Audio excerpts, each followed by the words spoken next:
בחוקותיי תלכו ואת מצוותיי תשמרו ועשיתם אותם.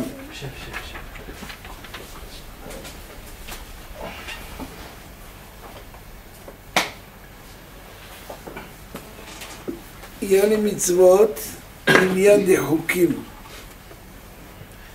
Mitzvah, tout le monde sait qu'est-ce que c'est une mitzvah. Mettre les tefillin, c'est une mitzvah. Faire netilat yadayim, c'est une mitzvah. Aller à la prière, c'est une mitzvah. Mais on la comprend plus ou moins. On comprend, on dit netilat yadayim, c'est pour se laver les mains. Allez, que les mains soient propres.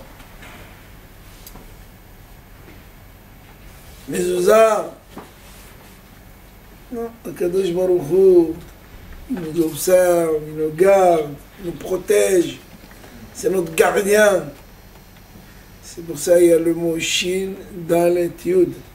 Shomer Daltot Israël. Akadosh Baruch Hu est le gardien des portes d'Israël. Comme c'est raconté sur Rabbi Yehuda Anassi. Le prince Yehuda, il avait son ami, son meilleur ami, c'était Antoninus. Il s'écrivait, il se voyait. Une fois, Antoninus, il lui a envoyé un diamant, un grand diamant, cadeau. Lui, en retour, il lui a envoyé un parchemin avec le schéma Israël. Vous ne comprenez pas? Il a payé un diamant à savoir combien de carats. Combien de travail a été fait pour faire ce diamant. Et lui, il a envoyé un parchemin. Alors il a appelé à l'ordre. C'est eux qui gouvernaient à l'époque. Sur pratiquement le globe entier. Il dit, c'est quoi ça? Tu te moques de moi? Moi j'ai besoin d'un bout de parchemin. T'as rien compris. Toi tu m'as envoyé un diamant. Toute la journée je le garde. Quand je sors de la maison, je me dis peut-être il y a un voyou qui va venir le prendre. Quand je vais le sortir, je fais attention qu'il ne tombe pas, quelqu'un ne le vole pas. Toute la journée je suis à son garde. Et moi, je t'ai envoyé quelque chose qui représente l'Éternel. Il est dehors et c'est lui qui te garde. Je te mets une mezouza, cette mezouza, elle est à ta porte et c'est elle qui te garde. Alors que moi, le cadeau que tu m'as donné, je suis obligé de le garder jour et nuit. Coffre-fort, ferme le coffre-fort, se rappeler de code. Donc il y a des mitzvot qu'on comprend.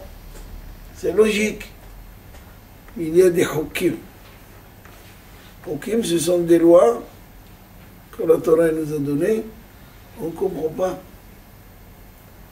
On prend toujours un exemple, la vache rousse. Ou la mitzvah des oisillons.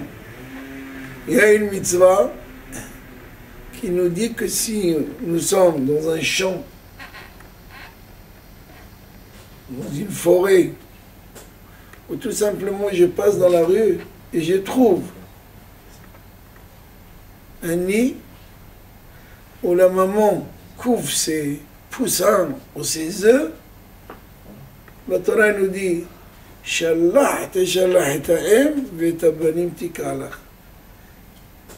tu renvoies la mère, la maman qui couvre ses œufs, et te prend seulement les œufs. Tu ne peux pas les prendre les deux en même temps. S'il n'y a pas la mère, c'est pas grave? Pardon? S'il n'y a pas la maman, c'est pas grave? On peut prendre si, les œufs? non. Il faut qu'il y ait la mère pour la chasser? Absolument. Si tu veux faire la mitzvah. Oui, oui. La mitzvah, il faut chasser la maman.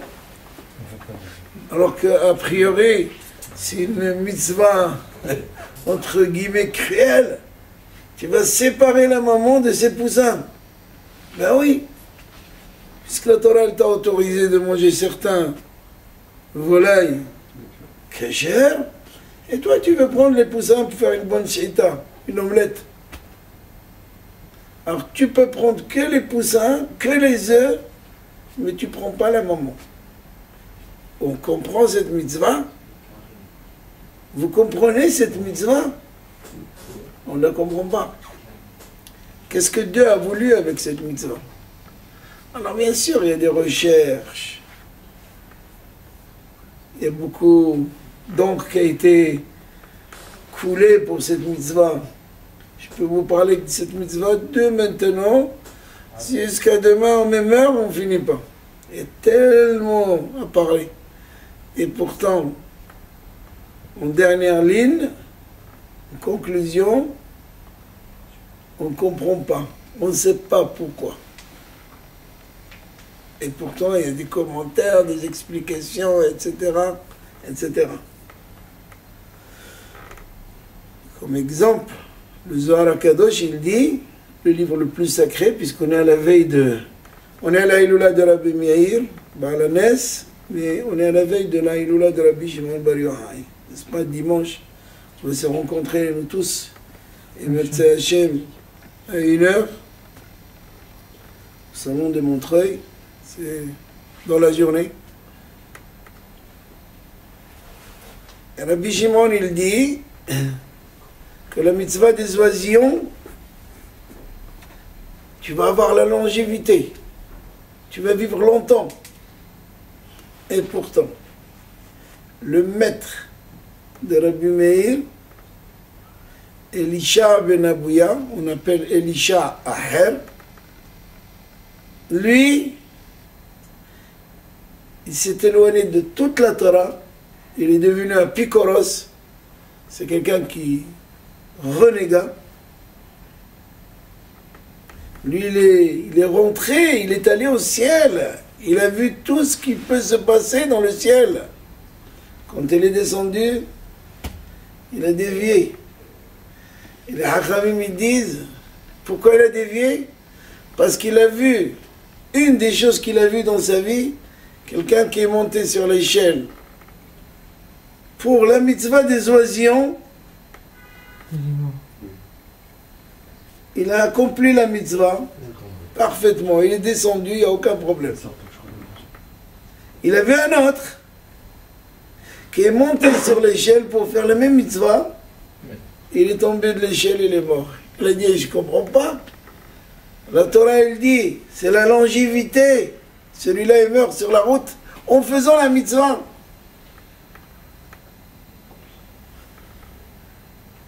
Donc, il n'a pas compris la mitzvah. Et c'était le maître de Rabbi Meir Baal HaNes. Comment? Non, il était de Rabbi Meir. Rabbi Akiva était le maître de Rabbi Meir et de Rabbi Shimon Bar Yochai.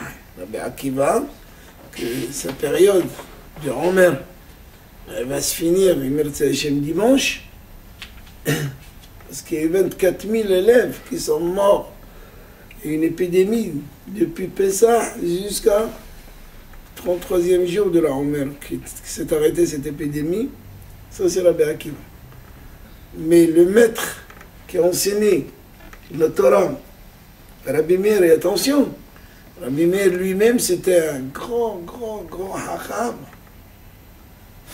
Il avait des 300 anecdotes que sur les renards. 300. Nous, on connaît une, mais tout le reste, on ne les connaît pas. Hacham Gadol, Rabbi Meir Baal HaNes. En dehors des miracles qu'il a fait, mais il était hacham. Tellement hacham, la Gemara dans Traité Eruvin, à la page 13, Yud Gimel, là-bas, il dit qu'il pouvait expliquer sur quelque chose qui est tamé, il le rendait tahor. Et quelque chose qui était tahor, il le rendait tamé. Il avait tous les commentaires, l'explication. La Torah était tellement pris par son esprit, il la connaissait parfaitement. Alors, la Gemara dit, alors, on n'a qu'à suivre ça, c'est halachot. Pourquoi on ne suit pas la halakha de Rabbi Meir? Pourquoi on ne dit pas la halakha comme Rabbi Meir? on va faire une grillade d'une viande blanche, hein, d'un peu de hallouf. Où est le problème? Puisque Rabbi Meir, il pouvait nous donner tous les commentaires pour nous l'autoriser. Eh bien non. La Gemara, il dit, parce qu'on n'a pas pu, Hachamim de cette génération, ils n'ont pas pu rentrer les soldats, comprendre ce qu'il a voulu dire. Tellement c'était fort. On ne parle pas des bricoleurs ou des balais tchouba. Quelqu'un qui a fait tchouba, il ne comprend pas, il lui tombe. Vous connaissez les balais tchouba? Il vient avec les cheveux comme ça, longs, une kippa blanche, kippa du kippour. Il leur tombe tous les jours de la tête. Vas-y. C'est pas ça. Au temps de Rabbi Meir, c'était des Tanaïm, des Amoraïm, qui pouvaient ressusciter un mort. Sinon, leur nom, ils ne pouvaient pas être écrits dans la Gemara. Tous les noms qui sont dans le Talmud, c'est qu'ils avaient la force de ressusciter un mort. Sinon, on n'écrit pas leur nom. On dit quelqu'un, Rav, tel permis, on ne dit pas. Si on dit Rabbi, si on dit Rav, c'est qu'il a fait la force de ressusciter un mort. Et Hachamim, ils disent, on n'a pas pu pénétrer, connaître la raison de 100% de Rabbi Meir. Tellement il était profond, Rabbi Meir. Il était tellement Hacham. Et sa Chokhma, la plupart de sa Chokhma, il a pris de Elisha ben Avouya. Une fois, il était à Tibériade, en train d'étudier au Beth Midrash, donner ses cours. On lui a dit, c'était Shabbat, on lui a dit, ton maître, Elisha ben Avouya, il est là. Il est sorti pour lui faire kavod. Il faut respecter son maître, même s'il est de l'autre côté. Il est sorti, il l'a vu à cheval. Il était à cheval. Dignan, Shabbat. Pardon?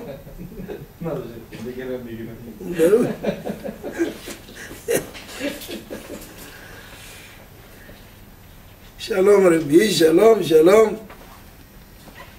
Alors, il lui a dit, qu'est-ce que vous avez étudié maintenant au Beth Midrash? C'est Elisha ben Avouya qui demande à Rabbi Meir, qu'est-ce que vous avez étudié? Il a dit, on a étudié tel et tel, je ne vais pas rentrer dans les détails maintenant parce qu'il nous faut beaucoup de temps. C'est pas mon sujet. Mais un peu parce que c'est Rabbi Meir. C'est la Iloula. C'est aujourd'hui, c'est toute la journée. Et qui remplit tous vos souhaits. Rabbi Meir, c'est notre souhait, le souhait d'Am Israël, dans le bon sens. Mais Rabbi Meir, il était juif, Rabbi? Ben Gerim. Ah bon? Oui. Ah, c'est pas lui? Lui, c'est... Non. C'est ses parents? Yeah. Donc, il a dit, qu'est-ce que vous avez étudié aujourd'hui?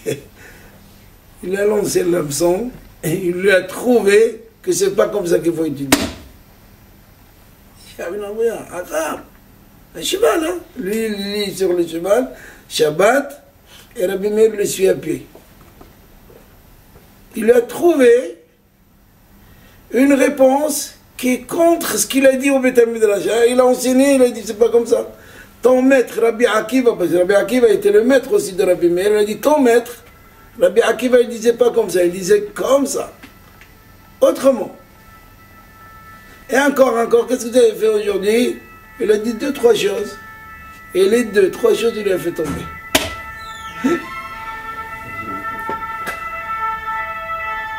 À un moment donné, en marchant, il lui a dit Hazor. J'arrête ici, retourne. Va au Beth Midrash. Pourquoi? Parce que le trône de Shabbat, tu ne peux pas le dépasser. Shabbat, on n'a pas le droit de marcher s'il n'y a pas de maison. Il y a une sorte de distance qu'on n'a pas le droit de dépasser à peu près 2000 mètres, 2 kilomètres. S'il n'y a pas de maison, on ne peut pas. À Paris, vous pouvez traverser tout Paris si vous voulez. Aucun problème. Le problème, c'est que vous allez vous fatiguer. Donc, si ce n'est pas pour une mitzvah, c'est déconseillé. Donc il a dit retourne. C'est lui qui lui transmet la halakha maintenant. Un qui est plus dans la Torah, qui est loin de la Torah, qui est devenu renégat, il lui dit stop. Retourne. Il a dit Rabbi, toi aussi retourne. Toi aussi retourne, fais tchouva. Fais tchouva. Il a dit non, tu sais, je ne crois pas qu'ils vont m'accepter. C'est écrit que Rabbi Meir, il a eu tellement de la peine pour son maître qu'il a entraîné dans 13 Beth Midrash. Et chaque Beth Midrash, il prenait un élève, il dit viens toi moi, qu'est-ce que vous avez étudié? La phrase qu'il lui disait, c'était visé pour Elisha ben Abouya. Exemple, Lo yakumu rishaim b'mishpat. Les rishaim, donc il lui dit, tu vois, tout est visé que je ne peux pas faire, tu vois. Chaque phrase, 13 Bate Midrash, ou le dernier carrément, comme il bégayait le dernier, alors il a entendu, comme il a dit son nom, alors qu'il n'a pas dit son nom, le garçon il bégayait. Il dit, tu vois, même mon nom, il est dedans, comme quoi je ne peux pas faire, tu vois.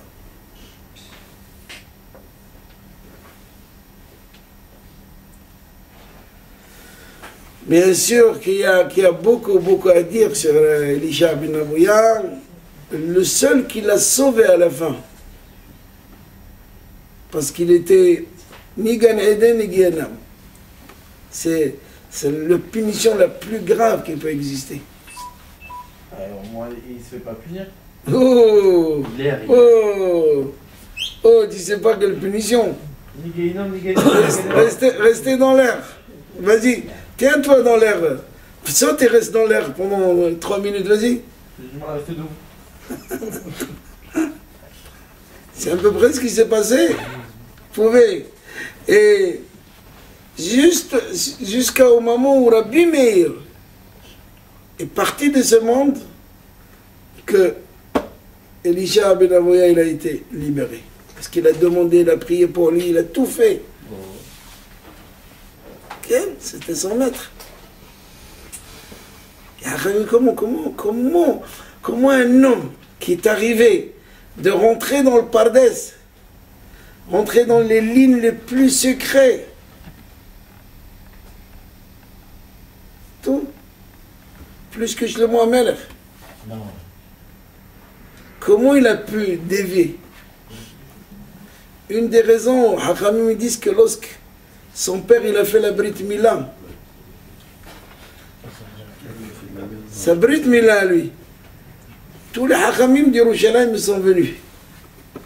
Ils ont étudié la Torah que le feu est sorti le jour de la Brit Mila. Parce que les gens croient, le jour de Brit Mila, on va faire. C'est bien de manger, mais c'est pas seulement ça. Nous aujourd'hui, on est dans des générations aussi tellement faibles qu'on voit tout de suite s'il y a la boutarde ou pas.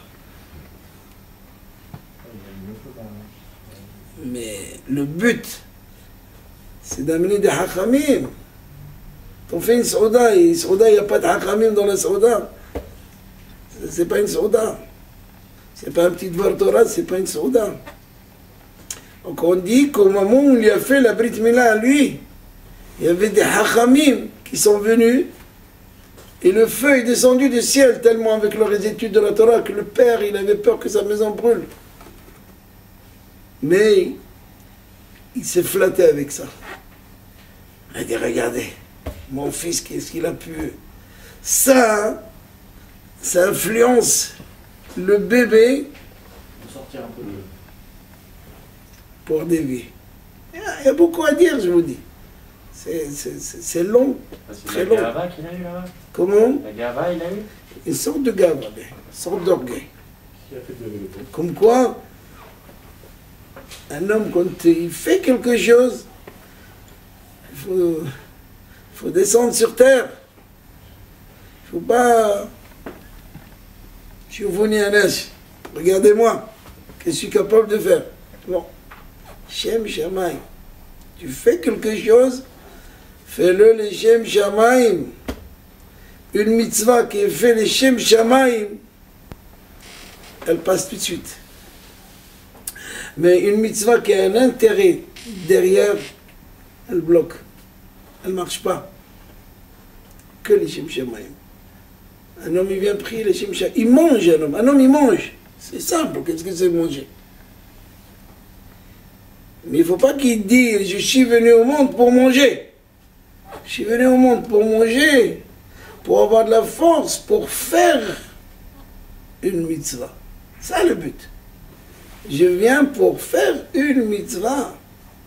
C'est pour être un corps avec des forces, pour être avec un esprit clean, pour faire quelque chose. C'est ça les Shem Shamaim. C'est quoi les Shem Shamaim? C'est quoi? Je fais quelque chose, les Shem Shamaim. Viyu ma'asecha, comme on dit, Pirkei Avot il dit. Shiyu kol ma'asecha les Shem Shamaim.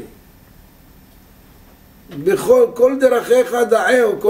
Dans tous tes chemins, là où tu marches, reconnais Akadosh Baruch Hu, sache qu'il est là, qu'il te surveille, qu'il voit ce que tu fais, qui regarde ce que tu penses. Tu n'es pas seul. Tu ne peux pas faire ce que tu veux. Même quand tu as le libre arbitre, la Torah te dit tu as le libre arbitre, mais au Bahar Tabahaim, la Torah il te donne, Akadosh Baruch Hu, il donne à l'homme le libre arbitre. Fais ce que tu veux, il n'y a aucun problème. Mais je te conseille de prendre ce chemin. Je te conseille de prendre le chemin de la vie.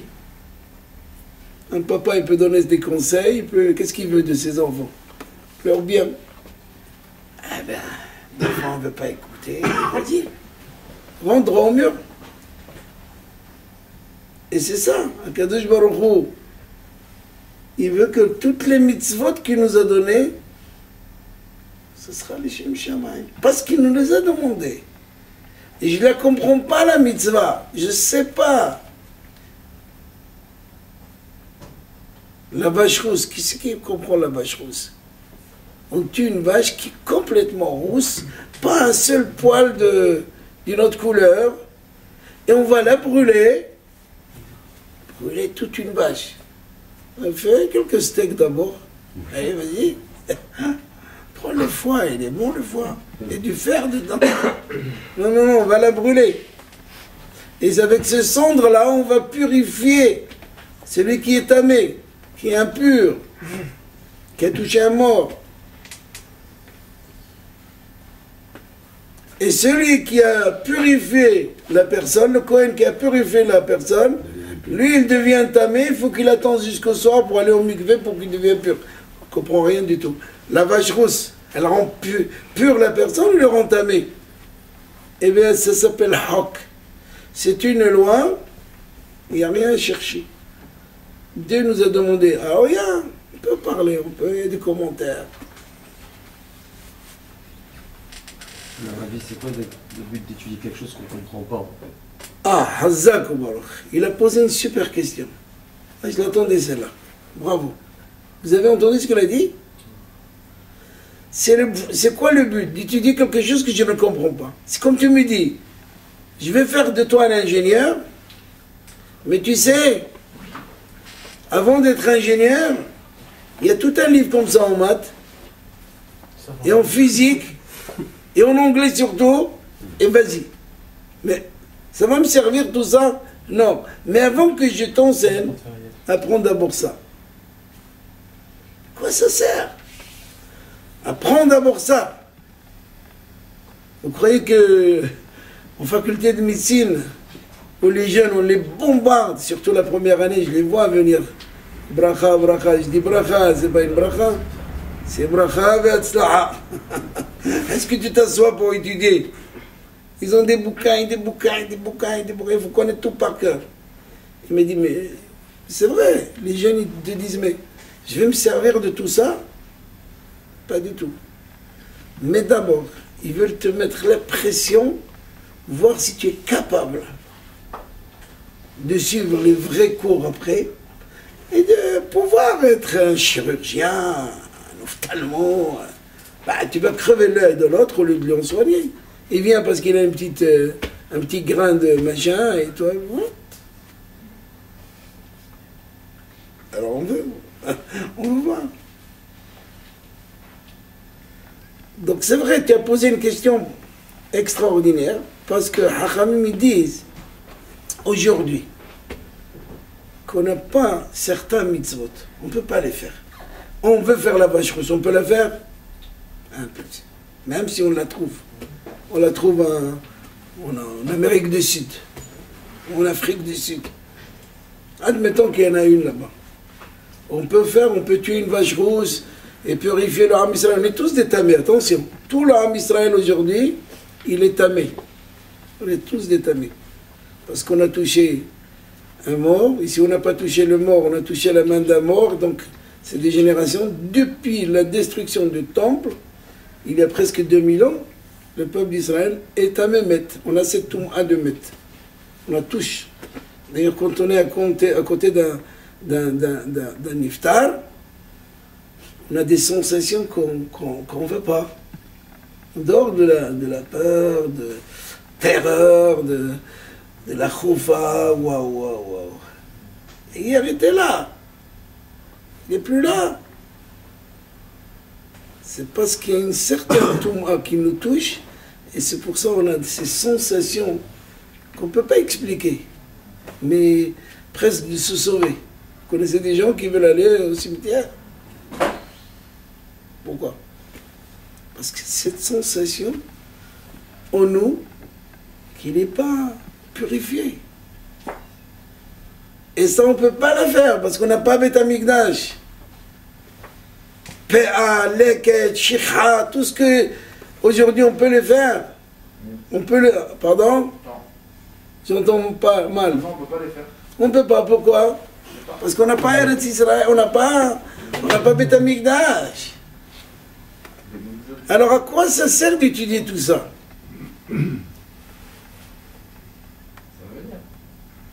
Je vais aller un peu plus loin. On dit qu'Abraham a vu les avots, nos patriarches. Ils ont appliqué toute la Torah. On le dit pas. Souvent on dit. On dit à Yaakov Avinu, comment tu as épousé 2 sœurs, Rachel et Léa, alors que la Torah interdit. Il n'y avait pas. Pardon? Il n'y avait pas de Torah. Il n'y avait pas de Torah, alors je ne comprends pas. Nos patriarches, ils ont appliqué la Torah ou ils n'ont pas appliqué la Torah? Bah, mais pas le même Qu'est-ce qu'on dit? Le même Torah. Hazvi Shalom, la Torah c'est le même. Mais on leur avait Alors pas qu'est-ce encore qu'on imposé. comprend? Qu'est-ce qu'on comprend? Tu as raison de poser des questions. On n'avait pas encore imposé. On est là. Oh, ça c'est... Il dit quelque chose aussi de juste. Si elle n'est pas donnée. C'est-à-dire, je ne t'ai pas donné de l'ordre encore. Même si J'ai mis un panneau sur la route pour vous arrêter. C'est un panneau d'arrêt, mais je n'ai pas encore écrit l'article. Donc je n'étais pas obligé. Le panneau, il est là, et je n'ai pas voté comme quoi ce panneau, quand tu le brûles, ou tu t'arrêtes pas, tu as une amende. C'est Hazvi Shalom, tu ne veux pas un accident grave. Mais on dit que nos ancêtres, ils ont appliqué la Torah. Alors moi je vous demande, qu'est-ce qu'il y a dans une paire de téphilines? Qu'est-ce qu'il y a dedans? Des parchemins. Qu'est-ce qui est écrit dans les parchemins? Et dans les schémas, qu'est-ce qui est écrit? Que Dieu nous a fait sortir d'Égypte, Ouais. par exemple. Mais Abraham a vu, il était bien avant l'Égypte. Ouais. Il n'a pas vécu la sortie d'Égypte. Alors qu'est-ce qu'il y avait dans... Qu'est-ce qu'il pouvait avoir dans les tefilines? Quel tefilin il avait Abraham Avinu? Puisqu'on dit qu'il a fait toutes les mitzvot de la Torah. Alors c'est quoi les tefilines d'Abraham Avinu? C'était quoi? Jetable. Amour. C'était les mêmes, les mêmes. C'était les mêmes. Mais comment on peut lui mettre dans tefilin la sortie d'Égypte alors qu'il a vécu bien avant la sortie d'Égypte?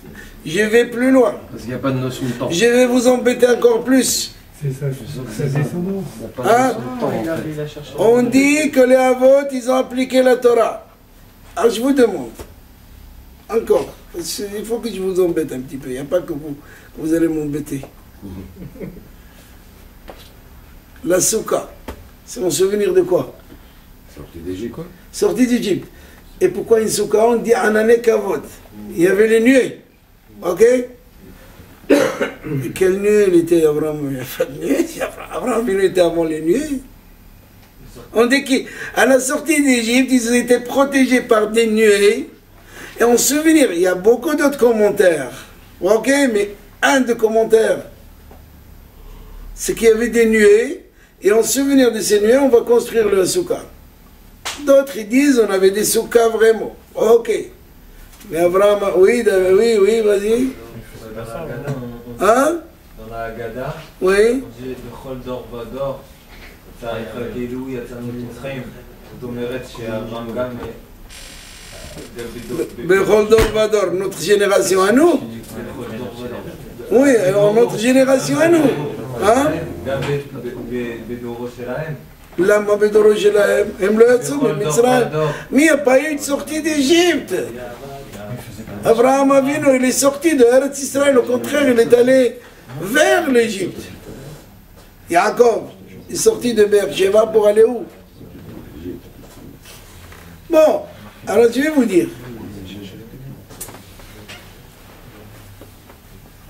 La réponse la plus adaptée à ça,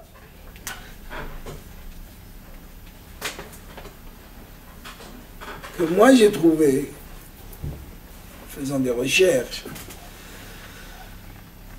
c'est que finalement, on dit Drosh vekabel sachar. Il y a une mitzvah dans la Torah, il y a une mitzvah, c'est que même si tu ne comprends pas la chose, étudie-le. Pourquoi? Parce qu'en étudiant la chose, tu apprendras un sachar, tu as un salaire. Alors on va dire que le souhait d'Abraham Avinu, l'attente d'Yaakov Avinu et celle d'Yitzhak, c'était leur souhait de finir avec l'Égypte, sortir de l'Égypte, recevoir la Torah, rentrer en Eretz Israël. Eh bien ce souhait-là, ça se paye. C'est comme ils ont fait la mitzvah. C'est vrai qu'Abraham Avinu, dans cette filine, quand vous dites, peut-être il était écrit la paracha de sortie d'Égypte, mais c'est parce qu'il souhaitait d'être parmi ceux qui sont sortis d'Égypte. Ça te plaît? Ouais, c'est... En fait, ce qu'il a étudié, C'est vous faites kiffant, hein, partie d'Am ça Israël, kiffe ça. Non, parce qu'on comprend pas. Tu dis, les Avot, ils ont fait ils ont appliqué la Torah. Il y a des choses qu'ils ne pouvaient pas. Tu me dis qu'ils ont laissé un bout de récolte pour les pauvres, ça se comprend. Qu'ils ont donné, quand ils ont taillé leur bétail, la laine, ils ont donné à des orphelins et des veuves, je comprends. Mais quand tu me dis Souka, je ne comprends pas. Il n'y a pas eu de Soukot. Mais le fait qu'eux souhaitaient, ils espéraient, ils attendaient. Quand quelqu'un il attend une mitzvah, c'est comme il a fait cette mitzvah. En fait, il vivait ce qu'il étudiait, quoi. C'est comme il a étudié. C'est comme il a pris le texte, il a étudié la mitzvah. Et quel texte? Ah, que Dieu te garde. On dit qu'Abraham Avinu, il connaissait toute la Torah à tel point qu'il faisait même Eruvé Hatzerot, Eruvé Tafshilin. des choses que c'est Hachamim qui nous ont donné bien après le don de la Torah. Que vous pouvez circuler dans une ville où il y a le Hirouv, c'est Hachamim qui nous ont trouvé la solution. Et on dit qu'Abraham Avinu il a appliqué ces mitzvot-là déjà. Pourquoi il a fait ça? Pourquoi il ne fait pas ça? Pourquoi il a Cherchez fait le pourquoi- Hémet. quel intérêt il avait? Est-ce que quand lui il a fait les mitzvot comme ça, c'était pour se projeter pour les générations? Ça aussi, Hazak. Parce qu'on dit que Maaseh Avot, Siman Libanim. C'est beau ce que tu dis. Ça va, David. On tient la hausse. Pour le moment. On dit que tout ce qu'ils ont fait, nos ancêtres, c'est pour nous tracer un chemin. Un enfant, il copie sur ses parents. La Gemara elle dit, si vous voyez un enfant qui est maouj dans la rue, Hazak, ou des abos, ou des imés, si tu vois un enfant maouj, tu le vois dans la rue, sache que ou son père ou sa mère maoujin. Parce qu'ils veulent copier sur eux. Je vois des jeunes aujourd'hui qui viennent me voir. Si ce n'est pas eux, c'est les parents. Vous savez quelle est la maladie du siècle? On dort les cigarettes. Le téléphone, c'est encore rien par rapport à ce que je vais vous dire. Les jeux. Ils vont jouer. Des jeunes. Ils sont impliqués dans les jeux. Leur salaire, il est déjà joué. Leur argent de poche, ils l'ont déjà.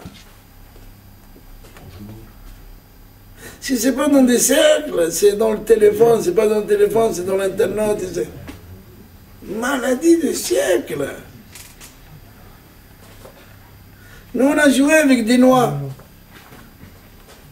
Ou avec les noyaux de miche-miche, des abricots, où pendant une demi-heure, déjà, on est fatigué, on a blessé nos doigts pour faire un trou, pour siffler dedans.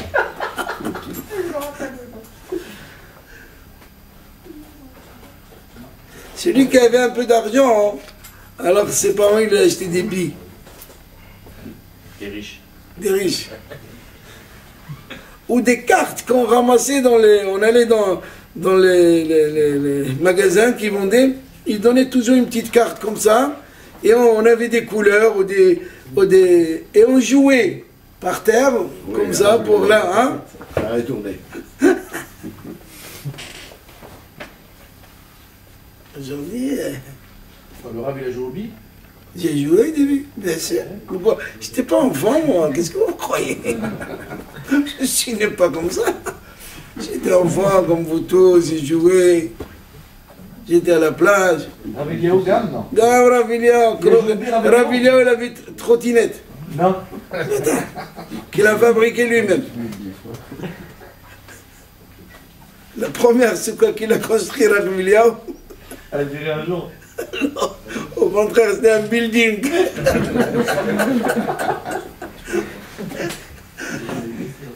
Il a fait des trous d'1 mètre pour mettre un poteau.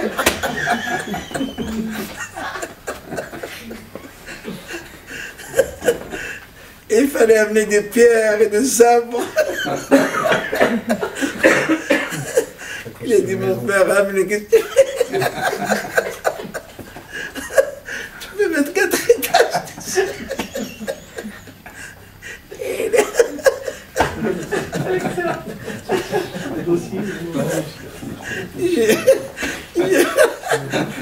Je vois encore l'image où toute une journée pour mettre les 4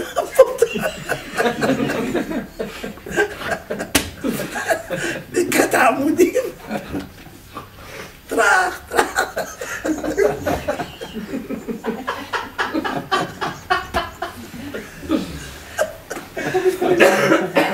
Un mètre le fond.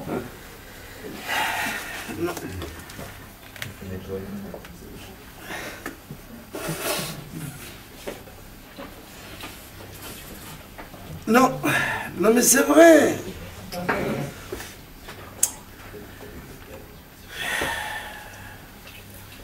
On n'a même pas commencé le sujet, on est à... Ouf. Qu'est-ce qu'il en reste là-bas? 20 minutes. 20 minutes. Non, on va faire au moins de ces 20 minutes... Non, mais on a parlé d'Arabie Meir, c'est très important. On a parlé des choses qui sont d'actualité. Non, mais c'est vrai. Un enfant, il veut imiter ses parents. Donc, les Avot, ils nous ont tracé un chemin. Et leur chemin, quand on dit que Abraham, il a été metaken, c'est lui qui a instauré la prière de Shaharit. Vas-y, tu as ta femme, tu viens de te marier. Il faut que tu cours vite. Surtout, elle a dû te préparer un repas. Cher. La première année à Hatan, moi jamais je lui ai dit de venir étudier. Vas-y.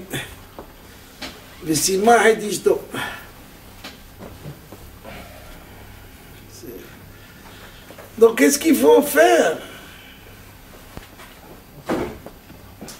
C'est que Hachamim, nos ancêtres, on dit Abraham Avinu, il a été mitaken tfilat Shaharit. C'est lui qui nous a instauré Shaharit. Vayashkem Abraham Baboker. Il s'est levé tôt pour aller avec son fils Yitzhak au sacrifice. Tôt le matin. Tu as toute la journée. Non. Pour nous instaurer la prière du matin. Yitzhak, Katouv Yitzhak Yitzhak la Souah. Il est allé prier parce que pour avoir une femme, il faut savoir prier. Si on ne prie pas, elle ne vient pas comme ça. C'est pas en passant dans la rue en donnant une cigarette. Ah non, il faut qu'elle soit la bonne. La bonne, elle vaut, la Gemara elle dit, elle vaut 1000 Sefer Torah. Une femme avec Yirat Shamayim, Tzniut, la bonne, elle vaut, pas une bonne de la maison, la bonne, la femme bonne, elle vaut 1000 Sefer Torah. Mais si Hasbi Shalom elle n'est pas bonne, elle ne vaut même pas le boîtier. Donc, alors Yitzhak a venu sortir, il avait déjà 40 ans, il faut qu'il se marie. Ben oui. Et il s'est marié avec Rivka, juste qu'il a fini sa prière, il voit Eliezer vient avec la Kala. Parce que la personne, il croit qu'il faut aller la chercher, vous. Non, mais si tu pries, on te l'amène jusqu'à la porte, mais il faut prier, il faut que ça soit sincère. Et Yaakov Avinu, il a instauré Arvit, Vaishkav Bamakom Vayalen. Il s'est endormi là où il y a le Kotel. C'est là-bas où les trois ils ont prié là-bas. Hein. Abraham là-bas, le sacrifice de Yitzhak c'était là-bas. Et Yitzhak, tout c'était là-bas. Ils nous ont instauré les prières. Rav, Que? vous avez dit les Abraham, Yitzhak et Yaakov, Oui. ils devançaient les mitzvot comme Moshe Rabbeinu pour nous montrer le chemin. Mais il y a une mitzvah qui dit qu'on doit se marier tôt. Et ils sont tous mariés à un certain âge. Ah, bravo. Alors ça veut dire que ce principe-là, ils auraient pu le faire. Non, non, parce qu'ils nous attendaient la bonne. Il faut qu'il y ait une bonne. Mais il y a une mitzvah aussi qui dit qu'on doit se marier tôt. On vous dit qu'il faut se marier tôt, mais il ne faut pas oublier qu'à l'époque, ils vivaient beaucoup, beaucoup plus que nous. Abraham Avinu, il a vécu combien? 100. Hein? Abraham Avinu 175 ans. Yitzhak 140, 167. Moi 137. Il a vécu 5 ans plus que son père. Ça fait 100. Yaakov, c'était 147 ans. Parce que, parce qu'en principe, un fils, il doit souhaiter vivre la vie de son père. Parce que les années de son père. S'il les dépasse, c'est que Kadosh Baruch Hu lui a fait une fleur. Allez, vas-y. C'est qu'il est bon, on va rajouter un petit peu.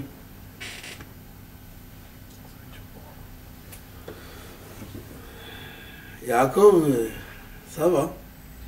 Hein? vas vivre longtemps. J'ai C'est jamais assez, hein, J'ai pensé Il a le... pensé, il avance en 2 secondes.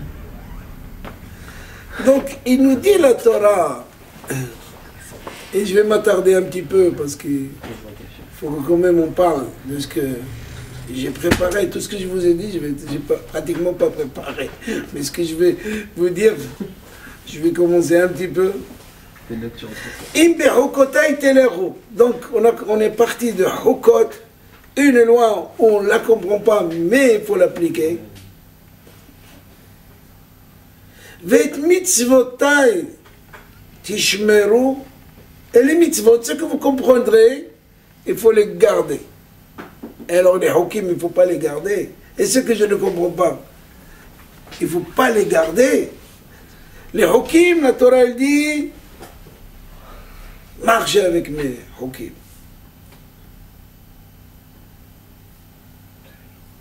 Et les mitzvot, il faut les garder, il faut les observer, il faut les mettre au chaud, il faut qu'ils soient applicables toutes les secondes.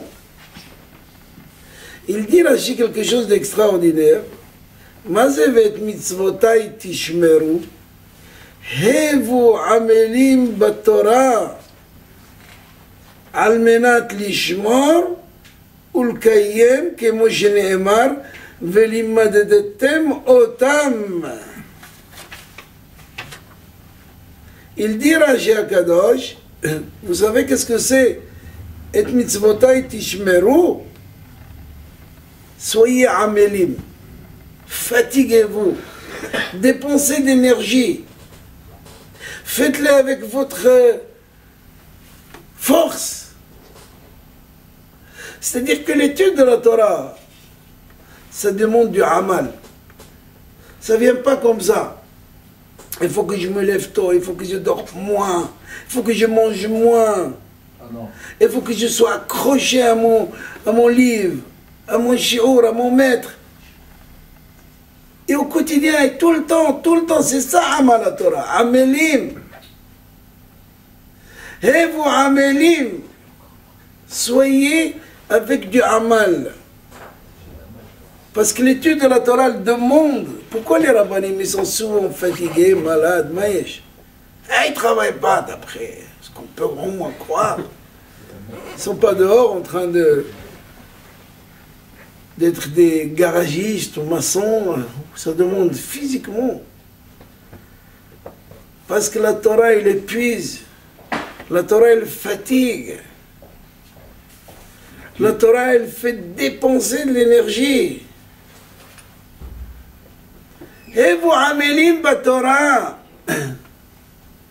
Et si vous soyez amélim batorah, amal la Torah, il faut être amel, il faut être amel. On va voir plus loin que même un travail que je fais physiquement, ça s'appelle aussi amal la Torah. Comme j'ai dit d'ailleurs tout à l'heure. Pas seulement celui qui va étudier la Torah, qui va avoir des mérites et de budget dans le monde futur. Même celui qui n'étudie pas la Torah, mais qui travaille. Mais que toute la journée, il va travailler. Pourquoi?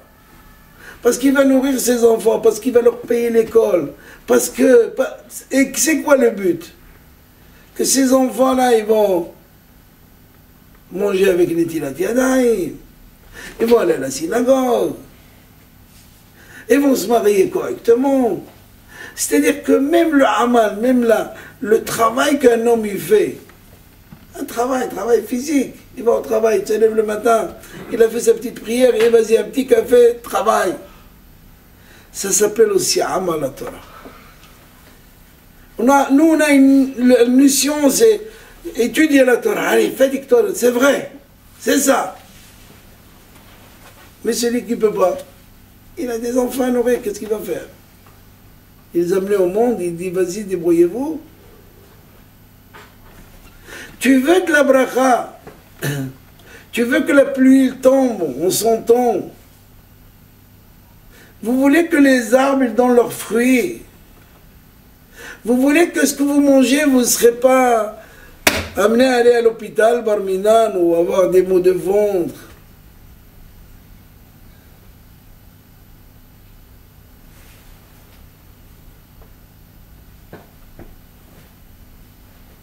Alors il faut être à même. Tu veux t'asseoir, tu veux rester en Eretz Israël, tu veux la paix. Tu veux que 5 parmi les soldats, ils vont poursuivre 100 et 100 ils vont poursuivre des milliers, des dizaines de milliers. Alors il n'y a pas plus que ça. Akadosh Baruch Hu, il dit, gardez mes mitzvot, faites mes hukim, appliquez-les. Appliquez-les correctement, avec intensité, avec ferveur, avec beaucoup de courage, beaucoup de dépenses d'énergie. Faites-les. Vous ne pouvez pas faire les mitzvot parce que vous n'avez pas le temps.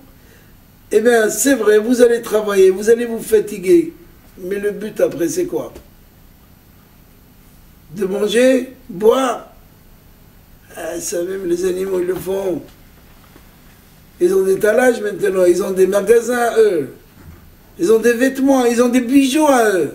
Ils ont des chaussures. Une fois, j'étais au bureau, il y a une dame qui venait, elle pleure, elle pleure, elle pleure.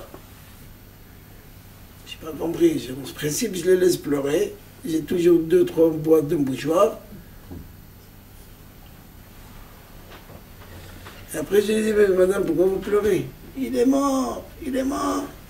J'ai dit, mais allez-y chez Benamour, à Pontin. Il m'a dit, mais non, monsieur le Rabbin, vous n'avez rien compris. Sur la table d'opération. Elle me faisait 300 photos, je vois des chiens dedans. Un chien comme ça, avec les pieds là-haut. Je vous promets, si j'avais le caméra qui filme, son chien, il est mort sur la table d'opération, voilà pourquoi elle pleure. Ah, je lui dis, va, j'étais à l'autre. Non, ne parlez pas, ne parlez pas, parlez pas. Elle était paniquée, ne parlez pas d'un autre. Dire Clodo Livracha. Ouais, je lui dis, va l'enterrer. Il fait, on met là-bas un rabat, il fait Ashkabar. Qu'est-ce que tu voulais que je vous dise? Alors on est venu, on monte pour manger, pour boire. Et si Azvi Shalom, la Torah, elle dit dans la paracha de Bechokotai, il y a la Torah, il y a, en même temps, on vous dit qu'est-ce que vous allez recevoir, qu'est-ce que Am Israël peut avoir si il tient la route, s'il fait les choses correctement, et si Azvi Shalom, on ne le fait pas, on peut arriver à toutes les catastrophes qu'Am Israël a traversées. Et j'ai pas besoin de les mentionner parce que vous les connaissez comme moi. Et c'est écrit dans la paracha. Tout ce que vous avez vu, tout ce que vous avez entendu, tout ce que vous avez lu, c'est écrit dans la paracha. La Torah, elle ne ment pas. La Torah est tellement vraie qu'il n'y a pas un petit point de doute. Tout ce que la Torah, elle dit. Ou alors, vous me suivez à Kadosh Baruch Hu, il dit. Ou vous ne me suivez pas. C'est la catastrophe. On a signé un contrat avec. Vous avez signé un contrat. Il faut l'appliquer. Il n'y a pas où aller. Tu as signé un contrat avec ta femme. La Ketouba, c'est un contrat. Tu as dit Aleph, Bet, Gimel, Dalet. Il faut l'appliquer. Tu ne l'appliques pas, ben va au consistoire. Shalom, va au tribunal rabbinique. Ici, on ne peut rien faire. On a signé un contrat avec Akadosh Baruch Hu. On est sa fiancée, on est son peuple, on est son fils chéri.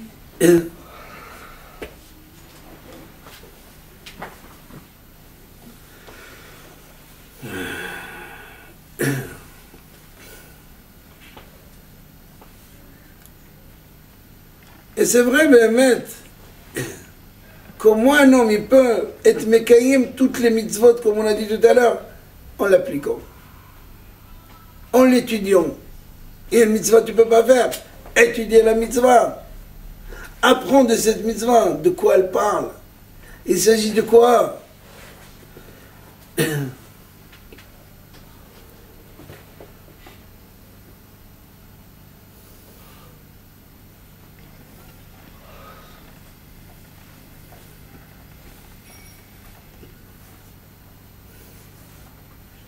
Ashrei Misha Amalo Batora, comme on a dit dans Pirkei Avot.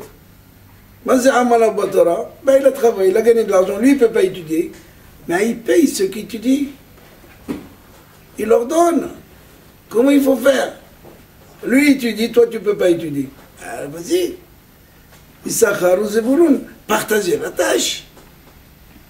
Ça aussi, ça s'appelle mitzvah, une grande mitzvah.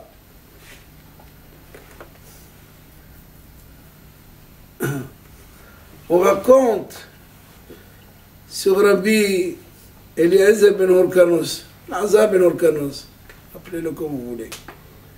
Lui, à la base, il était Oved Adama, il travaillait la terre. Et un jour, son père est venu dans les champs, il l'a vu en train de labourer la terre et il pleurait. Il pleure. Il a dit parce que je t'ai donné faire la montagne, il y a des rochers, c'est difficile. Bon, ok, je te fais descendre, travaille avec tes frères en bas. Là-bas aussi, il a trouvé en train de le pleurer. Il dit, je ne comprends pas mon fils. Je t'ai enlevé de l'endroit le dur pour te donner le plat et même ici tu pleures. Il a dit, papa, je ne pleure pas pour ça, pour le travail. Je pleure parce que je veux étudier la Torah. Le père, qui était Orkanos, il a regardé. Il a dit, écoute-moi bien mon fils. Tu vois tout ce terrain-là, tant que tu ne le finis pas, tu ne manges pas aujourd'hui. Qu'est-ce que tu parles, Torah? Travaille, il y a la terre. Torah. Mon âme, elle veut la Torah, elle veut l'étude de la Torah. Donc il a pris la route. Il a pris la route du champ, il a fini le champ, il est parti. Il a fait quelques jours pour arriver à Yerushalayim, il n'avait rien mangé. Qu'est-ce qu'il mangeait sur la route? La terre.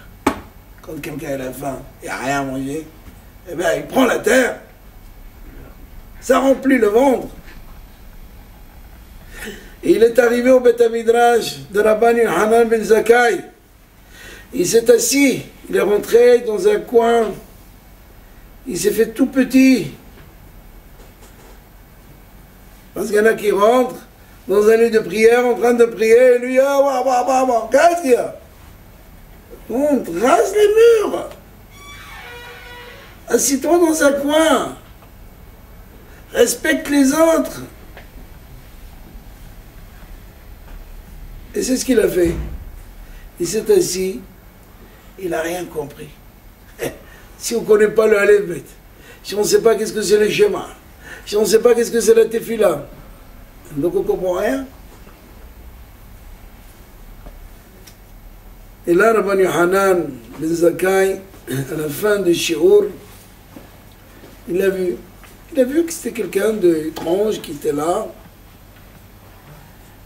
Il l'a approché, il l'a vu en train de pleurer. Pourquoi tu pleures? Il dit, je veux étudier la Torah, mais je ne comprends rien. Je ne sais rien.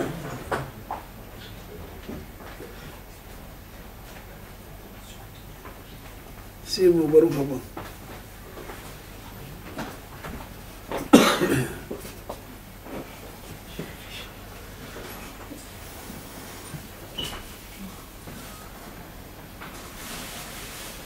La tefila, tu sais le faire? Pas du tout. Shema. Rabban Yochanan ben Zakkai lui a enseigné. Il ne faut pas avoir honte d'enseigner à quelqu'un. Shema. Amida, ou lui ouvrir un livre, lui donner une paire de tefilin. C'est pas grave, arrêtez la Amida, donnez-lui. Parce que vous avez prié déjà, vous connaissez. Lui, il n'a jamais eu cette occasion. Et c'est comme ça qu'il a commencé. Bilazar ben Horkanos. Et il est devenu Tana Acham Gadol. Vous savez pourquoi? C'est pas parce qu'il avait la capacité, ça c'est sûr. Parce qu'il avait la Retzinout. Yomam Malayla, jour et nuit, il veut apprendre, il veut avancer, il ne veut pas rester le même. On ne veut pas rester le même parce qu'on a un petit métier, allez, on va faire des études, mais on ne veut pas rester le même hamar dans l'étude de la Torah.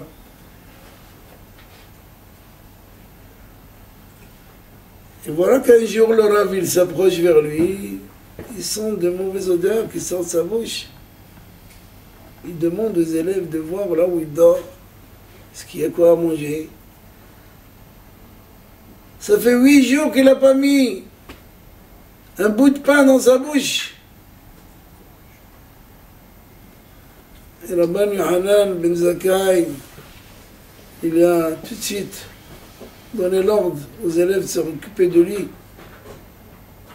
Il lui a fait une bracha, il lui a dit, puisque ce mauvais odeur est sorti de ta bouche, parce que tu avais un espoir, un souhait d'étude de la Torah, et bien il va y avoir des bonnes odeurs qui sortent de toutes les bouches du Kal Israël, de tout Am Israël, pour parler de bien de toi. Tu vas être un Shem Tov. Voilà la bracha qu'il lui a fait. Mazé, l'étude de la Torah qui était Hashuv, important pour lui. C'est écrit quelques années après. Le père est arrivé à Yerushalayim, il l'a entendu. Il n'y avait pas les Internet comme aujourd'hui. Il a entendu que son fils, il était à Yerushalayim, il Shiva, il dit, c'est arrivé. Il a voulu lui faire nous donner une tréa, lui faire honte devant tout le monde. Il a dit, va, le Shiva de Rabbi Yohanan ben Zakkai. Et il existe. Si vous êtes à Yerushalayim, dans la vieille ville, il y a là-bas un kollel. Au Rav Eliyahu, il donne là-bas un shiur, kavua. Quel? Mais il y a un endroit où il y a un kollel là-bas, une trentaine de kollel qui étudient là-bas tous les jours. C'est pas où il y avait La bar mitzvah? Quel? Ça c'est les synagogues qu'ils ont fait, mais non, plus haut. C'est plus petit que ça. Al-Kol Panim,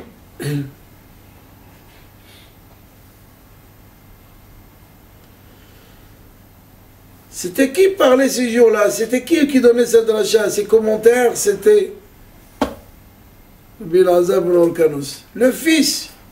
Le père était épaté, il ne comprenait pas comment son fils est arrivé à ce stade. Il a dit au Rav, moi je suis venu pour lui faire honte et pour lui enlever tout ce que j'ai comme argent et comme bien. Je ne lui donnerai pas un centime maintenant que je le vois de cette madriga, je le vois dans cette doula, dans cette grandeur. Eh bien, je lui donne tout mon argent et tout mon or. Et le fils, il lui a dit, papa, Todarabba. Moi, je ne suis pas venu étudier la Torah pour ton argent. Im titelni melo kesef vezahav enidar ela bimkom shel Torah. Si tu me donnes toute la fortune, je ne la veux pas. Donne-le aux frères. Moi, ma fortune, c'est ma Torah. Il n'a pas accepté. Il n'a pas pris. Nous, qu'est-ce qu'on aurait fait? On aurait compté tout ce qu'on a, on dit, papa, il n'y a pas un autre. Il n'y a pas un peu plus.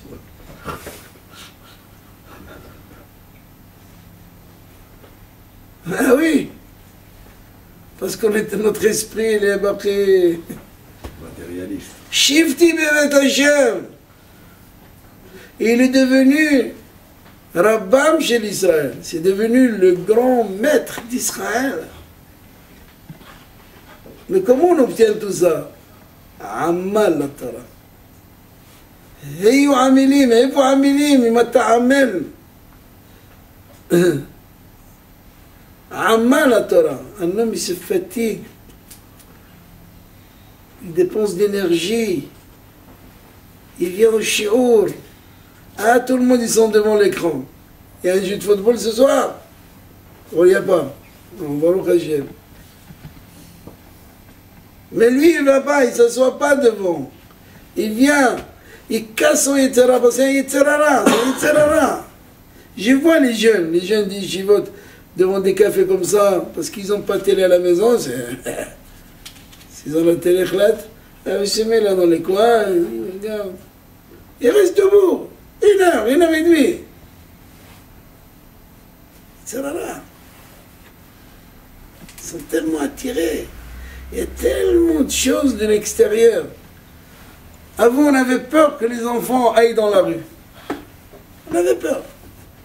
Aujourd'hui, on leur a rapporté la rue dans la maison. Ils ont un petit portable, ils ont toutes les rues, ce qu'ils veulent. Et même ce qu'ils ne veulent pas. Il est en train de faire la Hamida, et voilà une photo qui arrive. Tchac! Mais la Hamida, c'est là. On a pris la rue, on leur a mis ça dans la maison, on leur a mis dans la main. Il est dans la tefila. D'ailleurs, je ne comprends pas comment on peut prier et regarder toute la journée dans le téléphone. J'y arrive pas. C'est une drôle. Mais il faut arrêter de se droguer. Rabbi Yahou, il est contre les sidurim dans l'iPhone. D'accord. Quand on fait la tefila, tout de suite il y a des messages qui viennent. Pour retirer le wifi. Je ne comprends pas. Je ne comprends pas que devant moi, les gens ils sont comme ça. Mais vous êtes avec qui? Avec un Kadosh Baruch Hu ou vous êtes avec votre téléphone? Ils ont tellement peur de leur femme, plus qu'un Kadosh Baruch Hu. Il y a des hommes. Ils ont plus peur de leur femme et ils n'ont pas peur d'Akadosh Baruch Hu. Ah, ma femme, attends, ma femme, qu'est-ce qu'elles peuvent faire? Et comment ils ont fait avant, il n'y avait pas de téléphone? Mais bon, non, chez l'Olam. On ne sait pas si c'est la peur de la... Ah, si, c'est la peur. C'est la peur d'avoir des histoires quand on rentre.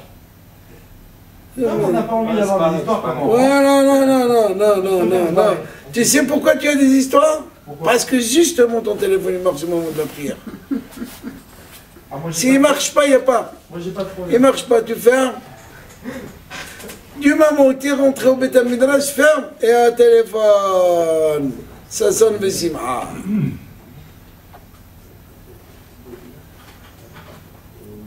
Moi, Baruch Hashem, ça fait quelques années, j'ai pas de téléphone. Ah. Moi, vous achetez un Takewaki. Merci beaucoup, Toda Rabba. Elle m'a donné ma femme un téléphone, je ne connais pas le numéro, elle est la seule. Et encore, elle me dit, souvent tu ne me réponds pas. Parce que souvent je l'éteins. לא צריך. האמת, כן. לא צריך למי שהוא לא בעולם הזה. Vas-y, on est en France. celui qui n'est pas dans ce עולם הזה, הוא כל כך עם הקדוש ברוך הוא, באמת הוא לא סביר, אבל בן אדם פשוט, שהוא חי בעולם הזה, on ne peut pas lui dire non, on va lui dire apprends à maîtriser.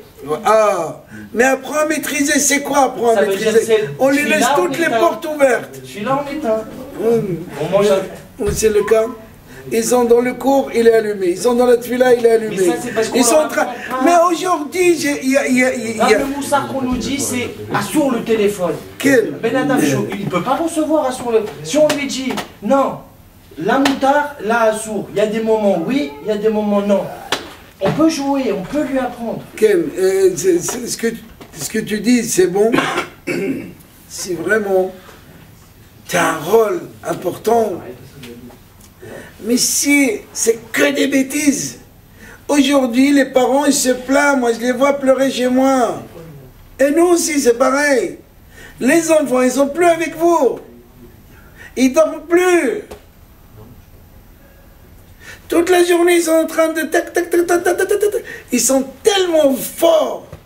En quelques secondes, ils ont envoyé des livres entiers. C'est pas mieux leur... Qu'est-ce que tu vas leur faire à 2 heures du matin? Je prends le téléphone. Ah, de telle heure à telle heure, il n'y a pas de téléphone. Oh. Ah, alors tu sais qu'est-ce que tu as fait? Mais si je lui enlève, elle va être pas bien. C'est comme ça, c'est la météo.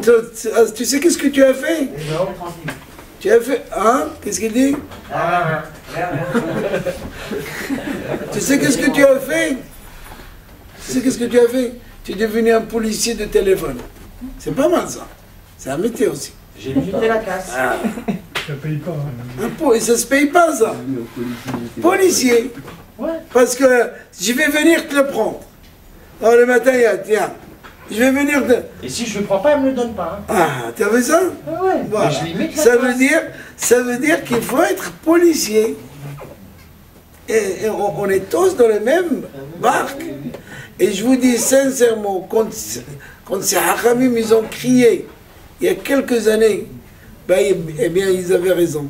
Parce qu'aujourd'hui, dans le monde, je ne parle même pas des juifs, je parle des autres nations, des goy, où ils souffrent avec ça.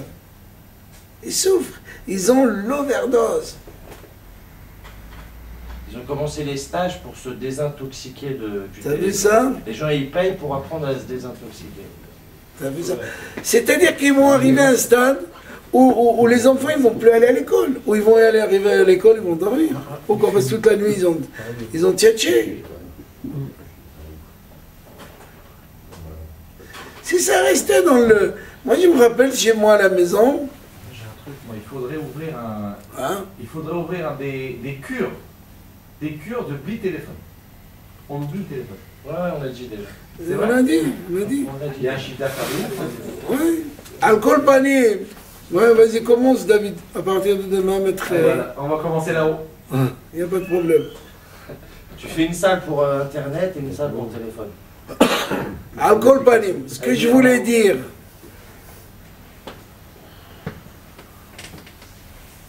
En conclusion, parce que je ne vais pas vous garder, Baraka, c'est que finalement,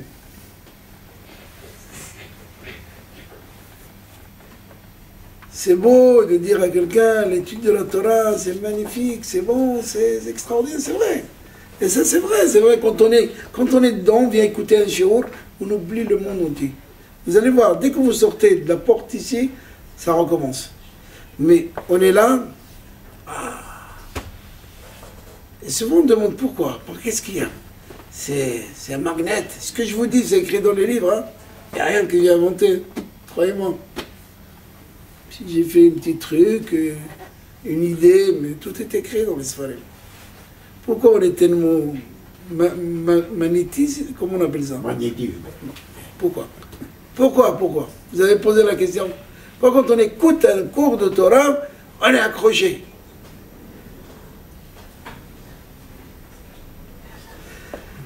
Parce que notre Neshama, notre âme, elle a écouté la Torah. Cette Torah qui est là, elle a écouté au Mont Sinaï. Tous les Neshamot, ils étaient là. Votre Neshama, la vôtre. Des fois, quelqu'un est dans l'avion. Ah, c'est vous là, je vous connais de quelque part, mais je ne me rappelle pas. Je dis, ne cherche pas trop. Au Mont Sinaï, on était un à côté de l'autre. Ou à ta droite, ou à ta gauche. Alors ne cherche pas, c'est pas la peine. Ah, c'est dans un mariage, un peu de bar mitzvah, on a voyagé ensemble, d'accord, allez, vas-y, c'est pas la peine. Attends. Notre Neshama, il a reçu la Torah au Mont Sinaï. Et comme on l'a oublié, on la laisse un petit peu de côté, et quand on vient dans un cours, on se rappelle, ah, mais ça, je l'ai entendu. Inconsciemment, hein. Tout ce que je vous ai dit ce soir, vous l'avez entendu. Ça, 100% de Moshe Rabbeinu, d'Abraham. Ce qu'on dit nous, était dit. Donc finalement, c'est un rappel. Et c'est pour ça qu'on est accroché. Parce que le mémoire, il se rappelle. Mais c'est vrai, hein. Ce qu'il dit, c'est... Ah mais oui, mais c'est... Parce que c'est des choses qu'on a reçues. C'est pour ça qu'on a ces... Pourquoi quand on prie, on bouge? On était dans le Mont Sinaï. Et Dieu nous a dit, ne nous approchez pas la montagne. Parce que celui qui approche la montagne, il peut mourir. Mais on est tellement curieux, donc on avance. Après on se rappelle, un sourd, on recule. C'est devenu la prière. Vas-y. Salam Mida. On va s'approcher, mais tu ne peux pas. Recule. Amal la Torah. Et il faut que si un homme ne fixe pas du temps, ne dit pas, hey, je vais faire au moins ce que ma mamie il faisait avant. Ma mamie, il allumait ses bougies, il demandait des brachot, il levait ses mains, il se levait le matin, il ouvrait la fenêtre, il allait à côté de la mezouza. Moi, j'ai ces images-là, hein, je vous le dis. Moi j'ai l'image de... J'avais 2 ans, 3 ans. J'ai amené mes enfants, c'est Pessah, au bled où je suis né, où encore la synagogue, elle existe. Dans la maison de mon père, elle existe. C'est vrai, Aurélien Lezève. Elle est là. Elle n'a pas été touchée. D'ailleurs, pour trouver la maison de mon père, il fallait que je demande à un vieux. J'ai attrapé un vieux. Je dis, quel âge vous avez? Il m'a dit, 75. Ils n'ont pas de date exacte. 75 ans, je dis, c'est à peu près, il devait avoir 15-20 ans quand mon père est... J'ai dit, je cherche la maison de telle dame. Il m'a dit, mais elle est morte. J'ai dit, mais il y a quelqu'un là-bas. Il m'a dit, quoi? Dans cela, la maison de cela, de la synagogue? Ben, bien sûr, viens avec moi. On est rentré à l'improviste. Ils nous ont reçus comme des rois. Je vous le dis sincèrement, il fallait être dans ce Mahamat. Pleurer. Grande maison avec des pièces, premier étage. Il m'a dit, c'était son fils maintenant. Il m'a dit, je peux te donner la clé. Revenez, prenez votre... Quand votre père il a donné la maison, je vous la rends, rien que venez à côté de moi. Restez ici. J'ai dit, je vais voir la synagogue. Il m'a dit, vas-y, voilà la mezouza que ton père il m'a donnée. Non, c'est à 120 km de Marrakech. Bled. Il nous a fait rentrer. Il y a même l'endroit du Echal. Les fenêtres de la Hazara où je vois encore ma grand-mère, ils allaient là-bas pour écouter la prière. C'était ça la Hazara, c'était pas une Hazara avec... Il n'y a que des tapis. Il me dit, jamais on mange, jamais on dort. On s'assoit ici pour prendre un peu de ce que vous avez fait de bien ici. Restez, on vous fait... C'était pas ça, je sais pas. Il me dit... Quoi, c'est la fête de l'after, Eid l'after, il m'a dit en arabe. Tout le village est venu, la police.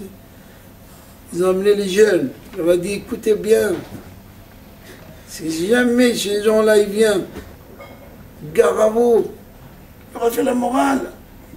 Vous ne les connaissez pas, mais nous, on les connaît. Il m'a montré encore quelques maisons qui sont fermées parce que les propriétaires, ils sont partis, ils n'ont pas donné les clés à personne. Et bien, elle ne les touche pas. Quoi, 60 ans après, on ne les touche pas? Non, on ne touche pas. C'est pas nous. Il faut le faire. Il faut pouvoir le faire. Et le puits dans la maison, ils sont civilisés un petit peu parce qu'ils ont mis des pompes avec relevage, des robinets. Le four, il est toujours là-bas, le freinat, le sauna, tout ce qu'il y avait dedans. Ils ont amélioré un petit peu. Mais toute la maison était là. On dirait qu'on leur a apporté je ne sais pas quoi ce jour-là. Aïe, aïe, aïe, aïe. Merci, Mahal. Tout le monde est venu.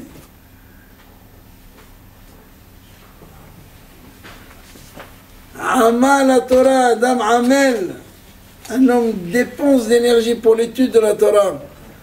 Parce qu'avec l'étude de la Torah, Akadosh Baruch Hu, il s'adresse à nous. On veut comprendre Dieu, la Torah.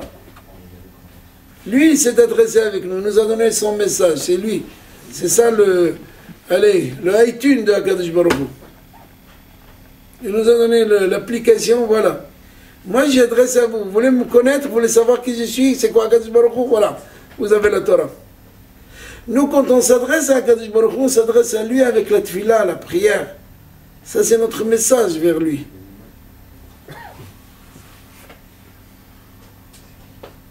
Voilà ce que j'ai voulu ce soir un petit peu partager avec vous.